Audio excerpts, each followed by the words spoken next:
گزشتہ درس میں سورہ آل عمران کی آیت 155 کی تفسیر بیان کی جا چکی ہے۔ اس آیت کریمہ سے ہمیں کیا سیکھنے کو ملا اور کن باتوں کا علم ہوا، اس کا سلسلہ ہم شروع کر رہے ہیں۔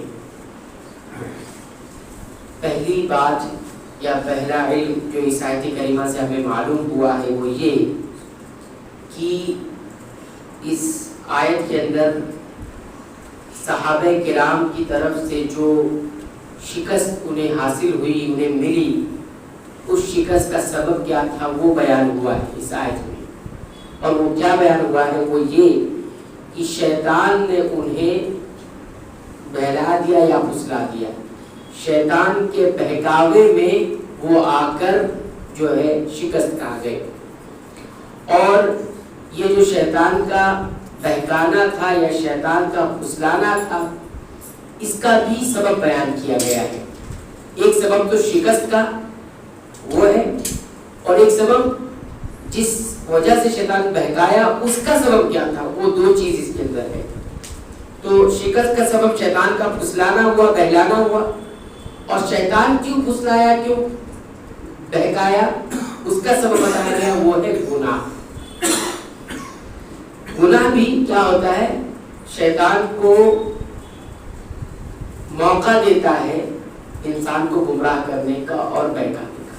ایک آدمی گناہ نہیں کرتا، شیطان کی اس کو نہیں بہکا سکتا، لیکن ایک آدمی گناہ کر لیتا ہے تو کمزور پڑ جاتا ہے، چونکہ ایمان کمزور ہوا، دل میں اس کے کیا ہوا، سیاہ نقطہ لگا، اب شیطان کو موقع ملتا ہے اس کو بہکانے کا۔ تو اس بات سے ہمیں دو فائدے اور حاصل ہوئے، وہ یہ ہے کہ انسان کسی واجب حکم کو چھوڑ دیتا ہے یا پھر کسی حرام کام کو کرتا ہے تو یہ شیطان کا بہکاوا ہے۔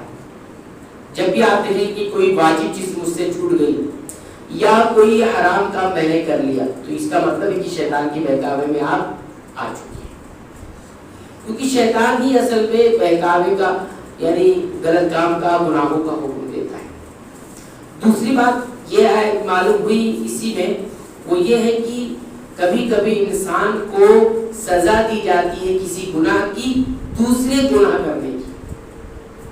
کبھی کبھی اللہ تعالیٰ سزا کیسے دیتے ہیں، ایک گناہ کیا ہے، اب اس گناہ کی سزا اللہ کو دینا ہے تو ایک دوسرا گناہ اس سے ہو جاتا ہے۔ اس لیے یہاں پہ دیکھیے صحابہ کرام نے کچھ گناہ کیے تھے اور اس گناہ اور اس غلطی کی وجہ سے پھر گناہ ہو گئے ان سے، ٹھیک ہے؟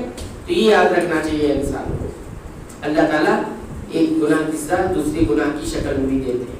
اسی طرح تیسری بات اس آیت کریمہ سے یہ بھی معلوم ہوتی ہے اسی فائدے میں، وہ یہ کہ سزا صرف بدن کی تکلیف کے ساتھ خاص نہیں کہ انسان کو کوئی بدن کی تکلیف پہنچ رہی ہے، بلکہ سزا کبھی کبھی ایسی بھی ہوتی ہے کہ انسان کو نیکیاں نہیں کرنے کی توفیق ہو جاتی ہے۔ سزا اس طور پہ بھی ملتی ہے اللہ تعالیٰ کی طرف سے کہ انسان اطاعت کے کام نہیں کر پاتا، نیکیاں نہیں کر پاتا۔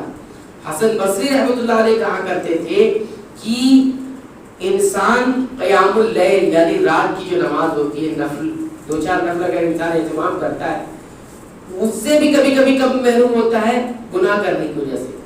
اس لیے اہل علم کہتے ہیں کہ اگر آپ کو کبھی سنت نوافل کا اہتمام کرنے کی توفیق نہ ملے تو غور کرو کہ کہیں نہ کہیں گناہ ہو رہا ہے۔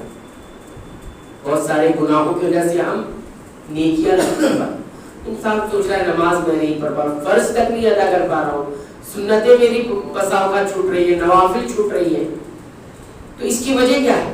وجہ یہ ہے کہ کچھ گناہ ہو رہے ہیں جس کی سزا مل رہی ہے۔ تو یہاں تک کہ کسی کی تہجد بھی چھوٹ جاتی ہے نا تو اہل علم یہ کہتے ہیں کہ وہ تہجد کی نماز کبھی کبھی چھوٹ گئی نا تو غور کریں کہ کہیں گناہ ہو رہا ہے، یہ سزا ہے۔ یہ کیا ہے؟ سزا ہے۔ سجدے کی توفیق نہ ملنا یہ سزا ہے، ٹھیک ہے؟ کیا ہے؟ یہ سزا ہے۔ کچھ لوگ نماز ہی نہیں پڑھ رہے ہیں تو وہ سوچے کہ اللہ کی سزا ہے۔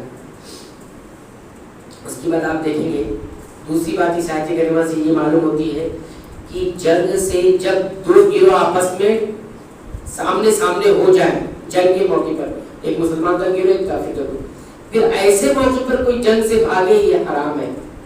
یہ کیا ہے؟ حرام ہے۔ پیٹ دکھا کر بھاگے یہ حرام ہے۔ کیسے بات کی معلوم ہوئی؟ یہ اس طور پہ معلوم ہے کہ اللہ تعالیٰ نے آخر میں کہا وَلَقَدْ عَفَا اللَّهُ عَنْهُمْ کہ اللہ نے معاف کر دیا. اور شروع میں کیا بتایا کہ بلا شبہ وہ لوگ جنہوں نے پیٹھ دکھائی جنگ میں. تو پیٹھ دکھانا یہ ایک گناہ تھا, حرام کام تھا, جبھی تو اللہ تعالیٰ نے معاف کیا. جو کام حرام ہے جبھی تو اس کو معاف کرے, جو حرام ہی نہیں ہے, حرام ہی نہیں ہے, جو گناہ ہی نہیں ہے, اس کو معاف کر کیا مطلب. تو اس کا مطلب یہ ہوا کہ جنگ سے بھاگنا یا پیٹھ دکھانا یہ حرام ہے, یہ حرام ہے. اچھا, کچھ شکلیں ایسی ہیں جنگ میں بھاگنے کی, جنگ میں پیٹھ دکھانے کی, وہ جائز ہیں, وہ اس سے ہٹ جاتی. جیسے اگر دو گروہ آپس میں ٹکرا گئے ہیں, آپس میں ایک مسلمان کا ایک کفار کا, اب ایسی صورت میں مسلمانوں کا جو گروہ ہے وہ کم ہے اور کافر کا جو گروہ ہے کفار کا وہ زیادہ ہے, اس کا ڈبل ہے. تو ایسی صورت میں ظاہر سی بات ہے ٹکرائیں گے تو شکست کھانا ہی کھانا ہے, کیونکہ ایک طرف ڈبل ٹیبل تعداد ہے. ہاں اگر نہیں بھاگتا ہے اور ڈٹے رہتا ہے تو اچھی بات ہے, لیکن ایسی صورت میں اپنے آپ کو نقصان سے بچانے کے لیے بھاگ سکتا ہے کہ ہم تو شکست ہی کھائیں گے کیونکہ ہم ہیں ہی کم, وہاں ڈبل ٹیبل کی تعداد ہے. صحابہ کرام تو چونکہ نہیں بھاگی, وہ تو کتنی کی تعداد تھی وہ ڈٹے رہے. لیکن اگر ایسی صورت میں بھاگا بھی جا سکتا ہے, یہ حرام نہیں ہوگا. کیوں؟ کیونکہ نقصان ہی ہے, کرنے میں فائدہ نہیں ہوگا. اگر جنگ ہوئی تو نقصان ہی نقصان ہوگا. تو اس سے بہتر یہ ہے کہ انسان تیاری کر کے بھگائے. یہ پہلا مسئلہ ہے جو جنگ میں بھاگا جا سکتا ہے یہاں سے, کیونکہ ڈبل ہو گئی تعداد سامنے والے کی. دوسرا مسئلہ یہ کہ اب لڑائی ہو رہی ہے لیکن تیاری نہیں ہے برابر, تیاری نہیں ہے کہ جس سے باقاعدہ اور بڑی ہی اس سے لڑا جا سکے. تو ایسی صورت میں بھی جنگ سے فرار اختیار کیا جا سکتا ہے تاکہ تیاری کر لیں. اگر کوئی اسلحہ کم پڑ گیا تو جا کے اسلحہ لے کر آ جائے, یعنی جنگی جو ہتھیار ہوتے ہیں وہ, یا اسی طرح اور لوگوں کو ملا کر ہم لا سکتے ہیں. تو ایسی صورت میں یعنی تیاری کے لیے, یا پھر اس لیے جا رہے ہیں کہ یہاں سے ہم نہیں آئیں گے بلکہ دوسری طرف سے آ کر ان پر حملہ کریں گے, تو اس لیے بھی جنگ سے پیٹھ دکھا کر بھاگا جا سکتا ہے. لیکن صرف جان ہی بچانے کے لیے نہیں بھاگی, یہ حرام ہے. تیسری شکل یہ بتائی جاتی ہے کہ جو جنگ میں انسان پیٹھ دکھا کے جا سکتا ہے وہ یہ کہ اب لڑتے وقت 4 گروہ بن گئے, 4 گروپ بن گئے, ایک یہاں سے لڑا, ایک یہاں سے یہاں سے.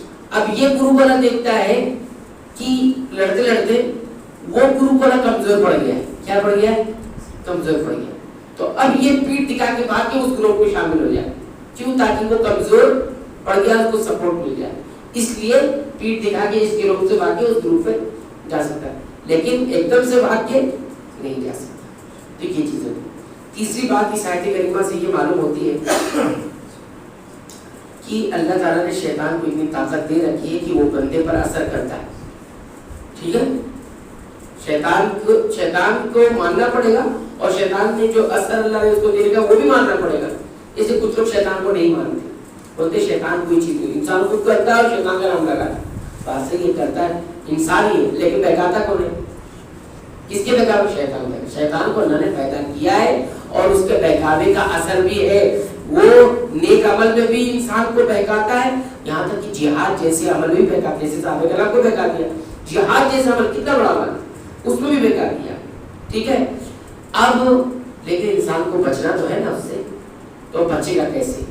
شیطان سے بچنے کے لیے ایک ہی راہ اللہ نے بتائی ہے, ایک ہی راستہ بتایا, وہ یہ اللہ سے کثرت سے پناہ مانگا جائے. شیطان سے پناہ مانگنے کے لیے کس کے پناہ لی جائے؟ اللہ تعالیٰ کی.